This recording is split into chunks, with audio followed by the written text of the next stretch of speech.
kids or their families, and after that, everybody will maybe be in a better mood to listen.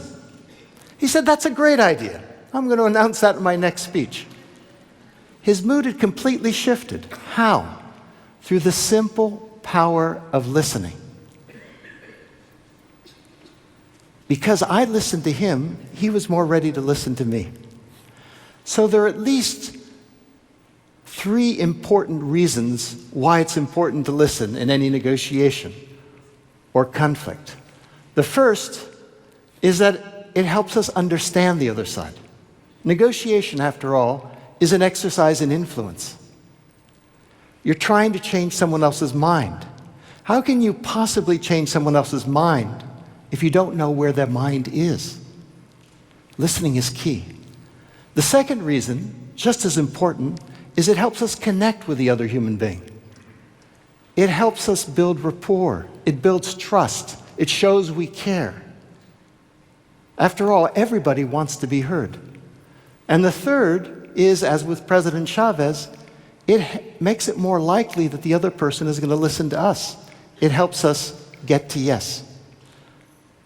In short, listening may be the cheapest concession we can make in a negotiation. It costs us nothing, and it brings huge benefits. Listening may be the golden key that opens the door to human relationship. So how do we listen? Well, it turns out that we often take listening for granted as something easy and natural.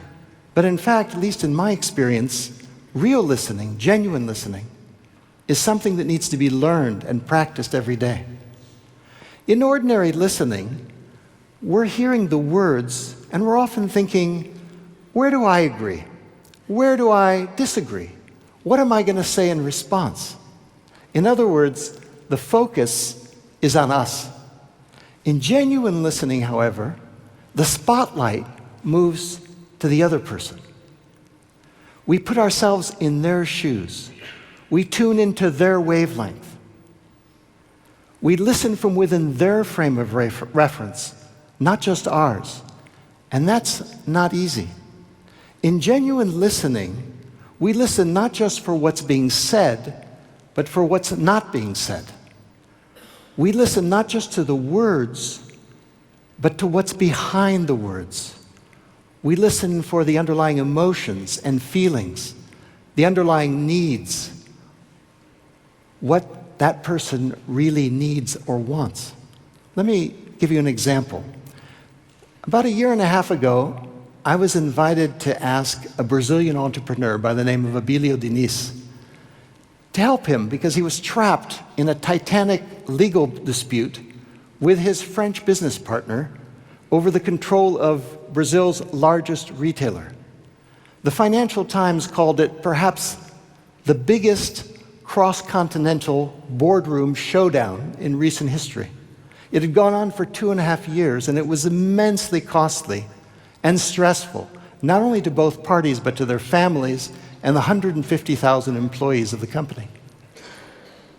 So when I sat down with Abilio in his home, I listened to his story, and after that I had a question. I said, Abilio, help me understand here. What do you really want? And he said, well, I want the stock at a certain price. I want, the company headquarters. I want the elimination of the non-compete clause. And he gave me a list. But I, as I listened, heard something deeper there that was unspoken. So I asked him, Abilio, you're a man who seems to have everything. What are these things really going to give you? What do you most want in your life?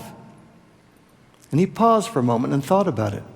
And finally he said, freedom. I want my freedom. I want to be free to pursue my business dreams, and I want to be free to spend time with my family. That was it. I was hearing the human being behind the words, not just the champion businessman. And so once we were clear about his deepest need, then the negotiation itself, while challenging, became a lot easier.